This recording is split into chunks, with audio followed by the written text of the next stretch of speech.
गीता ज्ञान शलाका YouTube channel में मैं गीता प्रिय शलाका गांधी आप सभी का स्वागत करती हूँ। श्रीमद् भगवद गीता का 12वां अध्याय अर्थात भक्ति योग का हम विवेचन सुन रहे हैं। लास्ट के 8 श्लोकों को भगवान श्री कृष्ण ने अमृताष्टक कहा है। मैंने पिछले वीडियो में बताया था, इसमें भक्तों के लक्षण है, भगवान के प्रिय और अति प्रिय भक्तों के लक्षण अमृताष्टक में है। आज का श्लोक 17वां श्लोक, यो न रुष्यति न द्वेष्टि न शोचति न कांक्षति शुभाशुभ परित्यागी भक्तिमान्यः स मे प्रियः। न हर्षित हो और न करे द्वेष जो, नहीं शोक और कामना भी न हो, शुभाशुभ फल की जो इच्छा तजे, भक्त भक्तिमान ऐसा प्यारा मुझे। भगवान श्री कृष्ण अपने भक्तों के लक्षण बता रहे हैं। न हर्षित हो, यो न रुष्यति। कुछ साधक इस शब्द को हर्षति बोलते हैं, अर्थ एक ही है।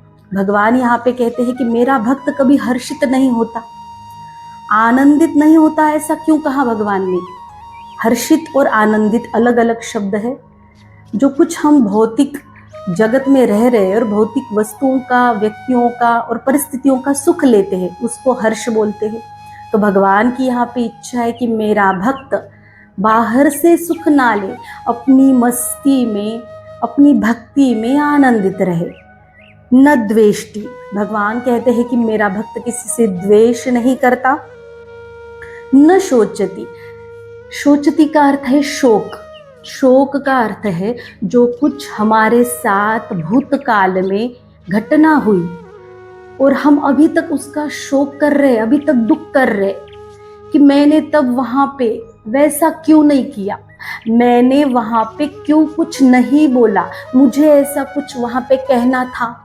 तो हम अभी तक शोक कर रहे, अभी तक दुख कर रहे। तो भगवान कहते हैं कि मेरा भक्त कभी शोक नहीं करता।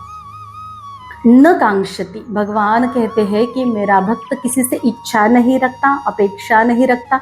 जो कुछ भी इच्छा रखनी है वो स्वयं से या भगवान से। शुभाशुभ परित्यागी, भगवान कहते हैं कि शुभ और अशुभ का त्याग।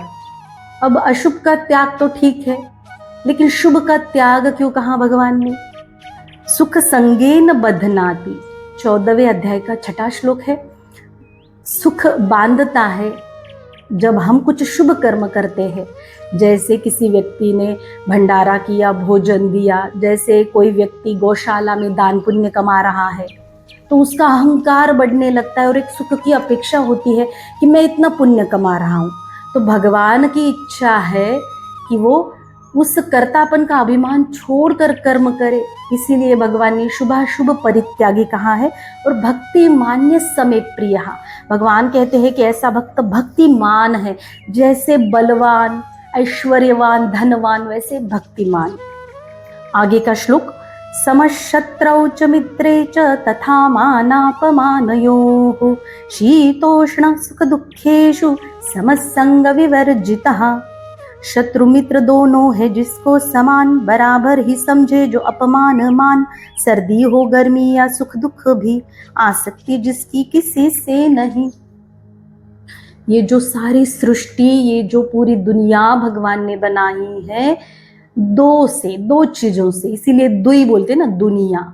दो, रात तो दिन है, गर्मी है, सर्दी है, सुख है, दुख है, मान है, अपमान है।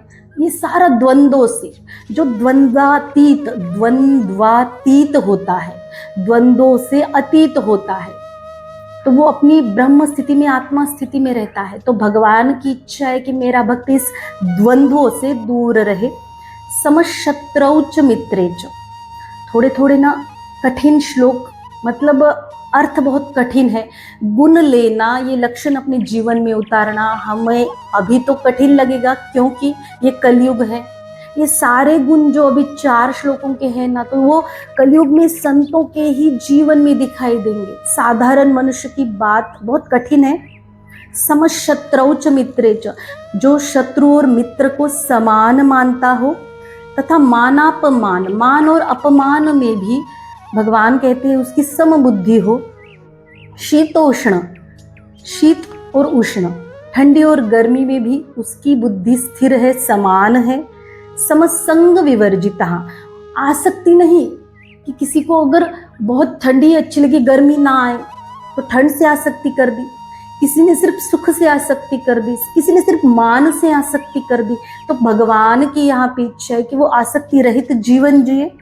आगे का श्लोक, तुल्य निंदा स्तुतिर्मौनी संतुष्टो येन केनचित् अनिकेत स्थिर मतिर भक्तिमान में प्रियो नरः। स्तुति निंदा में जो बराबर रहे, मननशील संतुष्ट हर रूप में, स्थिर बुद्धि ममता न घर में जिसे, भक्त भक्तिमान ऐसा प्यारा मुझे। तुल्य निंदा स्तुतिर्मौनी, मैंने जैसे कहा कि थोड़े से ये गुण हमें कठिन लगेंगे कि हम जीवन में कैसे लाए, और सच में ये संतों के होते हैं। तुल्य निंदा स्तुतिर्मौनी, स्तुति और निंदा में समान बुद्धि वाला। अगर किसी भक्त की, साधक की कोई निंदा करे तो वो निराश ना हो, और स्तुति करे तो उससे बहुत अभिमान ना हो, बहुत गर्व ना हो, ऐसी भगवान की इच्छा है। संतुष्टो येन केनचित्, भगवान कहते हैं कि मेरा भक्त हर स्थिति में, हर परिस्थिति में समाधानी रहे। अनिकेतस, ये शब्द आप गूगल पे सर्च करो। अनिकेतस का अर्थ बहुत बार ऐसा आता है कि जिसका घर नहीं है, लेकिन भगवान यहाँ पे क्या कहते हैं, देखो हम जिस दुनिया में रह रहे हैं तो किसी किसी का बहुत बड़ा घर होता है, तो कोई कहता है कि मैंने इतना बड़ा घर किया, बनाया, और किसी किसी के घर में आसक्ति होती है, ये मेरा घर है, ये मैंने बनाया, मेरा घर मेरा घर। तो भगवान कहते हैं कि भाई आसक्ति छोड़ दो, क्योंकि आसक्ति ही बांधती है, फिर से आवागमन का कारण बनती है। अगर हमें मोक्ष चाहिए, देखो कभी ना कभी ये घर छोड़कर, ये पृथ्वी, ये दुनिया छोड़कर जाना ही है, तो फिर आने का कुछ कारण ना रहे, इसीलिए भगवान कहते हैं कि आसक्ति रहित हो, घर में आसक्ति ना हो। अनिकेतस स्थिर मतिर, भगवान यहाँ पे कहते हैं कि जिसकी मति यानी बुद्धि स्थिर है। स्थिर बुद्धि के क्या लाभ है, स्थिर बुद्धि होने से क्या होता है हमारे जीवन में, ऊपर एक लिंक आई होगी, आप जरूर देख लेना कि उस लिंक में जाकर देख लेना कि बुद्धि स्थिर होने से भगवान हमें कैसे प्राप्त होते हैं। ठीक है, भक्तिमान में प्रियो न रहा, भगवान ने यहाँ पे भक्तिमान शब्द कहा है। जैसे मैंने कहा कि धनवान, बलवान, तो भक्तिमान है मेरा ये भक्त। आगे का श्लोक, लास्ट श्लोक, ये तु धर्म्यामृतमिदं यथोक्तं पर्युपासते श्रद्धाना मत्परमा भक्तास्तेतीव मे प्रियाः। इसका हिंदी अर्थ, श्रद्धा अचल जिसकी मुझ में ही हो, समझ मुझको सब ले मेरी शरण जो, धर्म रूप अमृत यह सेवन करे, बहुत प्यारा है भक्त ऐसा मुझे।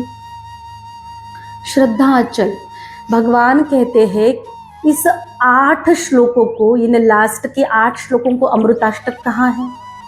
भगवान कहते हैं कि जो गुरु वचनों को संभाल कर अपने जीवन में लाता है, जो शास्त्र वचनों को अपने जीवन में लाने की कोशिश करता है श्रद्धावान बनकर, तो भगवान यहाँ पे कहते हैं कि जो मेरी शरण ले चुका है, जिसने शास्त्र वचनों पर पूरा विश्वास करके, संतों के, गुरु के वचनों पर पूरा विश्वास करके, ये धर्मरूप अमृत मतलब ये लक्षण अपने जीवन में लाने की कोशिश कर रहा है, वो भक्त मुझे अति प्रिय है। तो भगवान कहते हैं कि ये सारे लक्षण जो कोशिश कर रहा है, आपको लगेगा कि जिन्होंने ये लक्षण लाए वो प्रिय है, जो ये लक्षण लाने की कोशिश कर रहा है वो अति प्रिय कैसे। जैसे एक माँ होती है, 2 बच्चे हैं उसके, तो बड़ा बेटा तो खुद खाना खा सकता है, पानी पी सकता है, चल सकता है, घूम सकता है, लेकिन छोटा बच्चा माँ पर डिपेंड है, अभी रेंग रहा है, माँ के पास आ रहा है, खाने के लिए माँ पर डिपेंड है।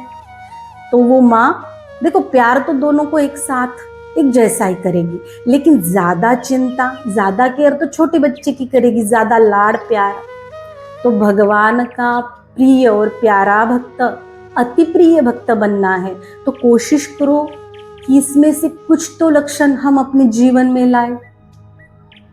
ये अमृताष्टक आज समाप्त हुआ, साथ ही साथ भक्ति योग 12वें अध्याय का विवेचन संपूर्ण हुआ। आपको अगर ये वीडियो अच्छी लगी तो ज़रूर लाइक करो और शेयर करो। और आप ये वीडियो कौन से शहर से देख रहे हो ज़रूर कमेंट में लिखो। आपने अभी तक ये चैनल सब्सक्राइब नहीं किया है तो ज़रूर सब्सक्राइब करो। जय श्री कृष्ण, जय श्री राधे।